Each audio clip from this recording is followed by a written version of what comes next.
ఇలాంటి స్టఫ్ కోసం కదా power star Pawan Kalyan fans wait చేసింది. ఇలాంటి ఎలివేషన్స్ కోసం కదా ఫ్యాన్స్ అందరూ ఎన్ని రోజులు వెయిట్ చేసింది.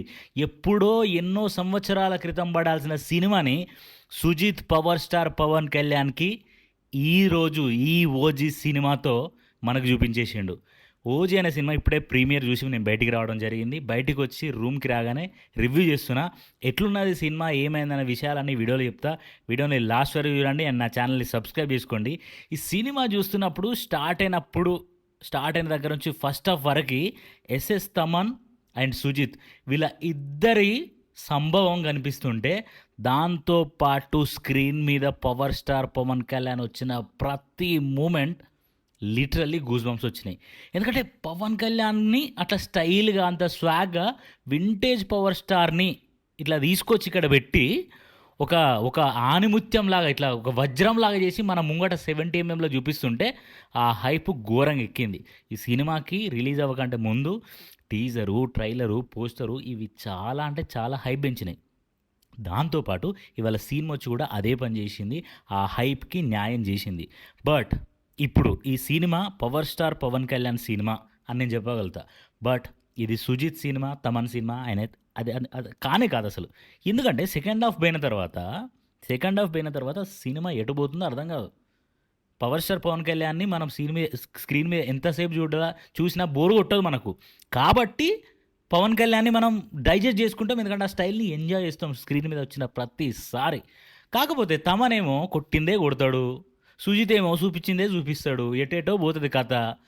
ఎందుకు అనవసరంగా లేడీ క్యారెక్టర్ పెట్టుకుంటారో అర్థం కాదు. ఈ డిసప్పాయింట్మెంట్లు చేయడం ఎందుకు? డైరెక్టర్ సుజిత్ గారికి పవర్ స్టార్ పవన్ కళ్యాణ్ అనే ఒక స్టార్ ఇమేజ్ ఉన్న హీరో వచ్చి సినిమా తీసినప్పుడు దానికి వచ్చే స్టోరీ యాడ్ చేయాలి. దానికి వచ్చే స్టోరీ యాడ్ చేసి దాన్ని బలంగా తీర్చిదిద్ది ముందడు పెట్టినప్పుడు ఆడియన్స్కి అందరికీ ఎక్కుతుంది. ఒక పవర్ స్టార్ పవన్ కళ్యాణ్ ఫ్యాన్స్కి కాదు, వేరే వాళ్ళకు కూడా నచ్చాలంటే స్టోరీ కూడా బాగుండాలి కదా. ఆ స్టోరీ ఏదో అట్లా పెట్టుకొని చిన్నగా ఏదో చూపిస్తున్నా కదా ఎలివేషన్స్ మీద పోతానంటే ఇట్లాంటి కొన్ని మిస్టేక్స్ అయ్యాయి. బట్ ఓవరాల్గా పవర్ స్టార్ పవన్ కళ్యాణ్ నేను చూడాలి, నాకు ఆ ఫుల్ మీల్స్ ఫీల్ రావాలి, నేను పోయి ఇట్లా గల్లెగిరేసుకొని power star Pawan Kalyan fan అని చెప్పుకోవాలి అంటే ఖచ్చితంగా వెళ్ళి సినిమా చూడండి. There is no doubt Pawan Kalyan nail the show, rock the show, there is no doubt. And కొన్ని పొజిషన్స్లలో ఫస్ట్ హాఫ్లో తమన్ మ్యూజిక్ అనేది చాలా బాగుంది. ఎందుకంటే ఆ స్టార్టింగ్ ఆ టేస్ట్ ఇస్తుండే కదా, ఆ ఫ్లేవర్ బాగుంది. బట్ అదే ఫ్లేవర్ని కంటిన్యూ చేసుకుంటూ పోవడం కొంచెం మైనస్ అని అనిపించింది. అండ్ యాక్టర్స్ పర్ఫార్మెన్స్ విషయానికి వస్తే వెళ్తూ ఉంటాయి. There is no performer is better than Pawan Kalyan ఈ సినిమాలో నాకు తెలిసి. పవర్ స్టార్ పవన్ కళ్యాణ్ గారి యాక్టింగే ఇరగదీసిండు, సూపర్గా ఉంది. So this is my opinion on OG movie. మీరు వెంటనే ఒకవేళ సినిమా చూడాలని అనుకుంటే బుక్ చేసుకొని ఖచ్చితంగా చూడండి. Don't miss this movie. Cinematography okay, screen play, cinematography and everything, editing, everything was phenomenon. So ఖచ్చితంగా పోయి సినిమా చూసి. అండ్ సుజిత్ మీద మాత్రం నాకు కొంచెం హోప్ పోయిందిగా, ఏం చేస్తాడో ఏమో, యూనివర్స్ అంటాడు ఇది అంటాడు, అసలు అవసరం లేదు. పవర్ స్టార్ పవన్ కళ్యాణ్ పెట్టి ఒక సింగిల్ మూవీ మాకు తీసి చూపి సరిపోతుంది.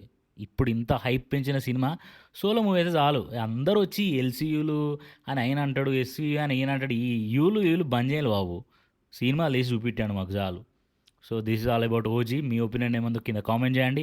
And power star Pawan Kalyan సినిమా మీరు చూసినట్టయితే, మీరు ఫ్యాన్ అయితే మీరు ఎట్లా ఫీల్ అనేది ఖచ్చితంగా కింద కామెంట్ చేసి ఈ వీడియోని షేర్ చేసి please do subscribe my channel and ఆ బెల్ ఐకాన్ని ఆన్లో పెట్టుకోండి. Thank you so much.